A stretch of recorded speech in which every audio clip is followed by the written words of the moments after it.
Kāda ir visbiežākā kļūda izvēloties tonālo krēmu?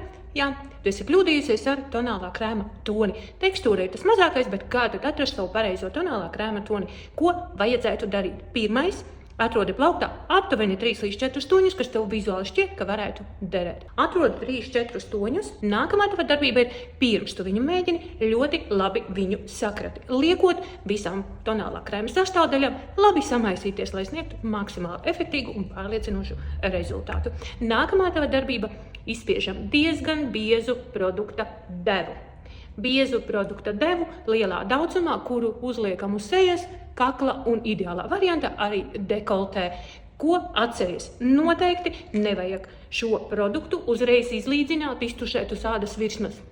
Tā kā to bieži var redzēt, jo tādā gadījumā tev derēs absolūti visi tonālie krēmi, kurus tev pārdos, ja kurus tu gribēsi pirkt, jo būs kļūdains vērtējums. Tātad izspiežam lielāku produkta devu, sarindot tonālos krēmus tādā secībā, kādā tu viņus plāno izvietot uz sejas ādas. Nākamais atceries, tonālo krēmu nekad nevajag testēt uz rokas. Kāpēc? Par to nedaudz tālāk. Atkal paņemam.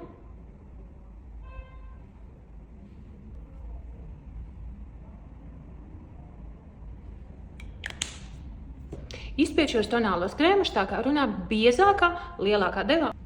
Pāris minūtes atpūties pie plaukta. Tās ir maksimums līdz 2 minūtēm, kuras tu vari patēlot, ka lasi etiķetes.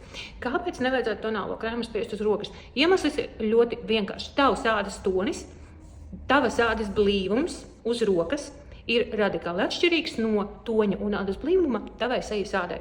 Būtiskākais, kas ietekmēs tava tonālā krēma izskatu, ir asinsvadu novietojums un ādas temperatūra konkrētā tava ādas laukumā. Šeit mums āda ir blīvāka, biezāka, asinsvadi nav tik tuvu ādas virsmai, kā tas ir uz sejas. Attiecīgi šī zonā tavs tonālais krēms sasils mazāk, nekā tas notiks uz sejas.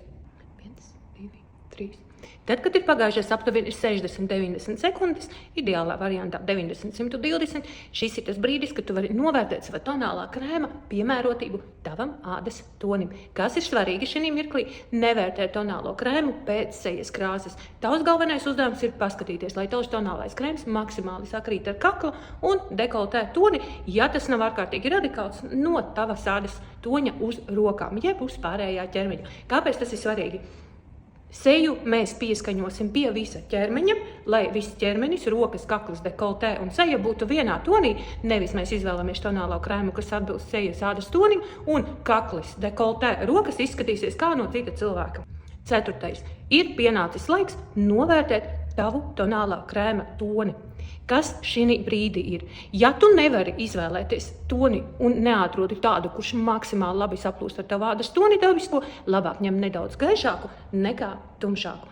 Lai atrastu savu toni, noteikti neskaties tur tālumā spogulī. Tev ir jāpaņem mazais spogulis, kurš ir jāpievirza maksimāli tuvu, tā, lai tu redzētu, kas notiek ar šiem toņiem. Tici man, skatoties pa gabalu, tu viņus redzēsi pilnīgi citā krāsā. Šis ir palicis stipri tumšāks, šis ir palicis daudz dzeltenīgāks, šis ir ļoti, ļoti gaišs. Pamatā no šīm krāsām man nederētu īsti neviena, taču, ja nav variantu, labāk ņem nedaudz gaišāku nekā tumšāku. Bet kāpēc tev es to visu rādu? Lai tu paskatītos uz šo radikālo atšķirību, kas notiek ar tonālajiem krēmiem. Pirmais tonis, kuru mēs ņēmām, es tev viņu uzlikšu tagad tūlīt, lai tu redzi, kas ar viņu noticis, kad viņš ir sasilis. Šī ir viena un tā pati tonālā krēma krāsa. Ja tu redzi sasilstot, manā gadījumā viņš ir palicis sarkanīgāks un tumšāks nekā viņš ir tāds, kad viņu tikko izspied. Tikko izspiežot, viņš ir gaišāks. Tātad, ja tu izlīdzināsi uzreiz tonālā krēma toni uz savas ādas, tu ļoti bieži nopirksi produktu, kurš pēc minūtes 2 izmainīs savu krāsu un iespējams tev nemaz nepiestāvēs. Reklāmā šis process saucas ļoti vienkārši. Tonālais pielāgojas adaptējusi uz sejas ādas krāsai. Tas nozīmē, viņš sasils, bet uz kuru pusi tā jau ir laimes spēle. Šis ir nākamais produkts, kuru mēs likām kā otro. Šis ir tieši tas pats, bet paskaties, cik ļoti viņš ir izmainījis savu krāsu, kļūstot tumšāks nekā viņš ir tad, kad tu viņu tikko izspiedi.